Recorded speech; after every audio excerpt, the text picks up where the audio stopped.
Reece James and Lavia, they came through okay there, 45 minutes. Are they recovered okay and available to start if needed? Yes, we are very happy for both. They played 45 minutes the other day, and now they are available for next games. And they can complete the full 90 if you pick them to Yeah, do so? yeah, they are available, and as we said since we start, we're gonna try also to manage a little bit both because they are a bit, delicate situation. Noni Madueke was taken ill, wasn't he, on Friday? Mm-hmm. Is that right? How's he? He's back. He's back. He's training with us, so he's 100% fit. You love talking about transfer speculation, I know that. But in terms of outs, because you need some to go out this window, you said so. Is there any movement with Carney or Ben at the moment? No, we don't need.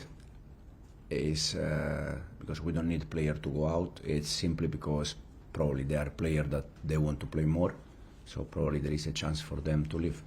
Is there any movement, solid movement for either of them at the moment? No, at the moment. And with Ben, he obviously understands the situation. He's a very senior player here, with a big pedigree here. How is he around the place? Has he accepted the situation? Is he still working hard? He has been top.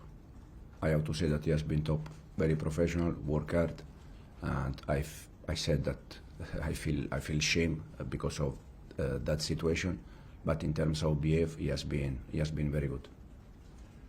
Chalobah is obviously on loan at Crystal Palace. He didn't play in the FA Cup for what was described as contractual issue. Is that because Chelsea don't want him to be FA Cup tied? No idea. I didn't even know that he didn't play, to be honest.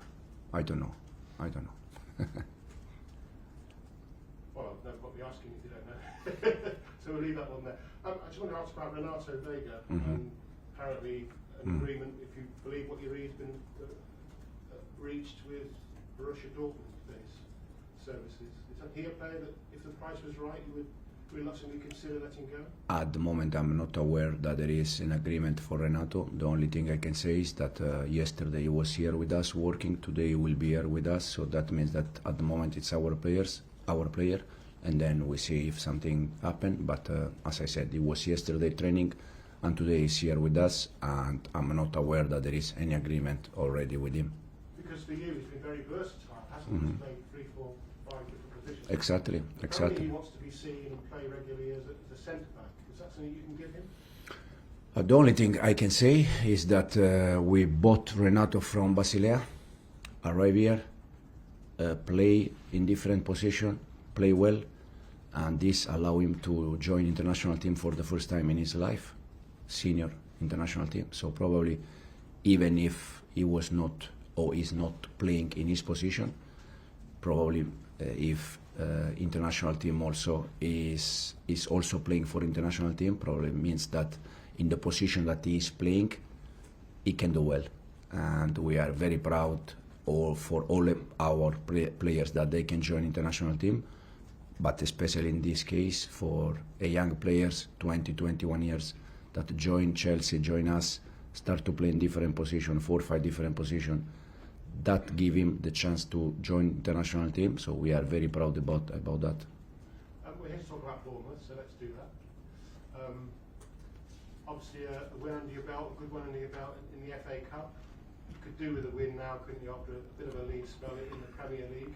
Will that help you? I know it'll be different players, will that help you kick on now in the Premier League and performance against Bournemouth? For sure, win games always help to continue to win.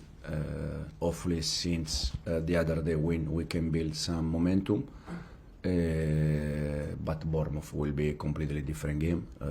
They are a very good team with the same manager doing the same things from already different season. They are very tough, very intense, and the reason why they are doing well this season or last year is because they work very good. Thank you. Soraya. Hi.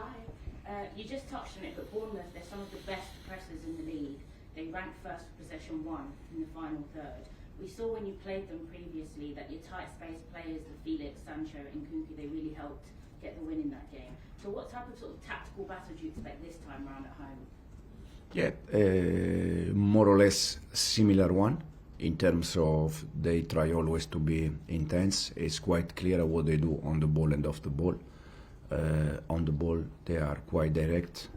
They have player at front very strong, physicality very strong, quick, and off the ball they are intense. They are most of the time in the opposite side, man to man. So it's will be a tough game. We know Cole Palmer's best position is a 10. We've also seen him last season produce fantastic output as a right wing inside forward with an overlapping fullback. You already mentioned, Nkunku, Cole, Felix, they're very similar, and getting that balance is hard. But is it ever a possibility to see Cole back out wide, or is that something you're not interested in? No, could be, but you mentioned that with Cole playing wide with fullback overlap, correct? Yeah. But when the fullback overlap, Cole where he goes? Inside the pitch. At the end is the same position, start inside the pitch. Because I don't think that the fullback overlap outside of the pitch, So he needs to Cole move inside with fullback overlap, and at the end is the same position he used with us. So it's just the starting position, then the ball move, the game is dynamic, and Cole change position. With us could be an idea. He play, I think, the first game of the season against City, right in the wide, but with the Malo Gusto overlapping, he finished in the pocket in the same position. But I prefer to see Cole inside. And Captain Reece back in the squad to build fitness. We've seen him be quite varied under you. He's played left wing back, right centre back, inverting. But we've seen some of his best performances in blue when he overlaps as a right back. Now, is this something you still want to utilise with Reece James, or is it the aim to manage his fitness, manage his hamstring, and be a bit more adaptable because it's physically taxing when he's bombing up the right, putting them crosses in? No, yeah, for sure. Fullback using in that way, I mean, up and down. Probably for them, physically, you spend more energy. But I'm not a fan of fullback up and down. So our fullback, like Malo Gusto, Reece James, Cucurella, the fullbacks that we have, we don't use them up and down. Probably the only one game that we play with the proper fullback was Palace one, where we don't use fullback inverted for a reason, but I'm not fan of fullback up and down. And just to touch on the different positions he's played, where do you think his best one is? I know he can play everywhere. Everywhere. Yeah. He can play everywhere. I said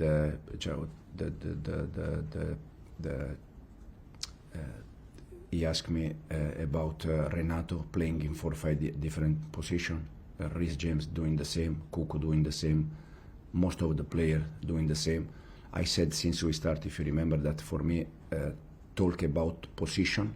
For me, it's not today football. You have to be a football player, and you can play in different positions. But just to I'm fullback. I'm central defender. I'm midfielder. For me, it's not really. For me now they are all football players, and you can teach them to play in different positions. Thank you. John Southall. Hi. Just going back to Renato Veiga, have you spoken to him, or will you sit down and speak to him about what he wants, where his head is at, and try and persuade him to stay at the club? Yeah, I had a chat with Renato, and I said him exactly the same thing that I just said to you in terms of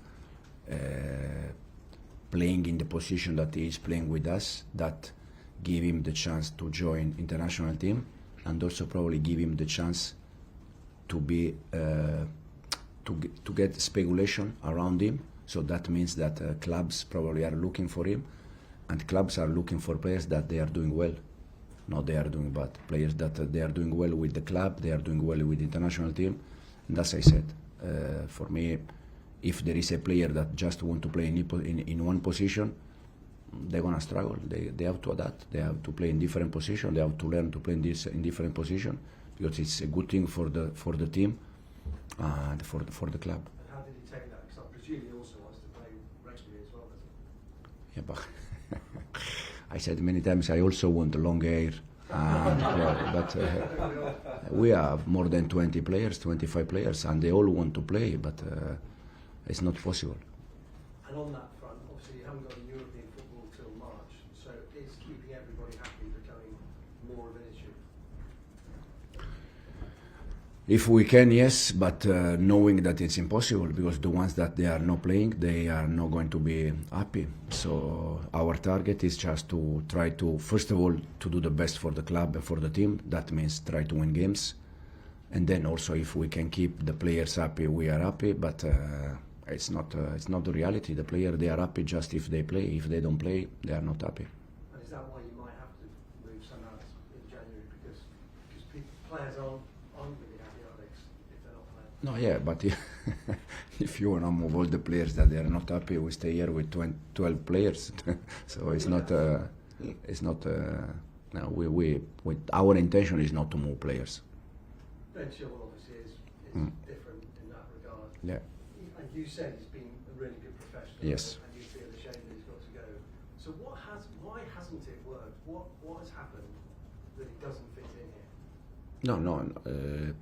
First of all, because it's my choice, and the reason why I said probably because I can see Malo Gusto or Reece James or Cucurella doing different kind of job during the game, and I think Chilwell is top fullback, probably doing that kind of job up and down, and give him the opportunity in the past to win titles, to be with the international team. But I struggle to see Ben doing different kind of things. Rob. Nicolas Jackson hasn't scored in almost a month, and after such a good start to the season and all the praise that he got, is it difficult now to sort of manage his expectations of himself? I mean, he's still only 23. He's had a great spell, and now a little bit of a lull. How do you kind of keep his head up? No, just continue to work in the way he's working. As you said, he scored many goals at the beginning of the season. Now there are games that he's not scoring, but we are completely happy with Nicolas. We don't judge Nicolas just because of the goal. We judge Nicolas for different kind of things. And as I said already, I spoke with Nicolas a few days ago. He's last year I think he scored 14-15 goals in Premier League without penalty. And Haaland, penalty. Salah, penalty. Cole Palmer, penalty. And if you score 14-15 goals in Premier League and you add 4 or 5 penalty, no more than that, at the end it's 20 goal striker. And this year he scored already 9-10, I don't know, with 2-3 more penalty, was already 13-14. So it's for Nicolas. It's not Nicolas is doing well. He's scoring goal with us without penalty. That for a 9 is not a normal. Almost all the 9 in clubs shoot penalty. So we are completely happy with Nicolas, and he has to continue to work in the way he's working, and for sure he's going to score goals. Also has been a bit unlucky because in all the games that he didn't score, he had great chances to score, but sometimes you don't score. But he has to continue in the same way. And as a player that was a defender like yourself, what sort of guidance do you give then to an attacking player who's stopped scoring? Say again, sorry? I mean, you were a defender when you played. So what advice and technical guidance are you able to give to an attacking player? I was attacking midfielder. Were you? No, anyway, it's just Nicolas, as I said, he has to continue to work, and for sure he's going to score goals. And we'll finish this section with Liam. Hi, Enzo. Just to bring it back to Trevor, you didn't end up working with him for very long because of pre-season and then everything in the summer. So is he someone that you'd be interested in working with if the club were to recall him? I said already in the last press conference, he's Palace player, and I think it's a lack of respect to talk about the reason why I think all the managers always said the same. It's Palace player because it's like if I start to talk about Trev, probably for Oliver is not respect, for Glasner is not respect. If Oliver start to talk about our players, probably it's not good for me. So this is the reason why it's Palace player. He was here with us, working pre-season very well, and then he left. Now it's Palace player.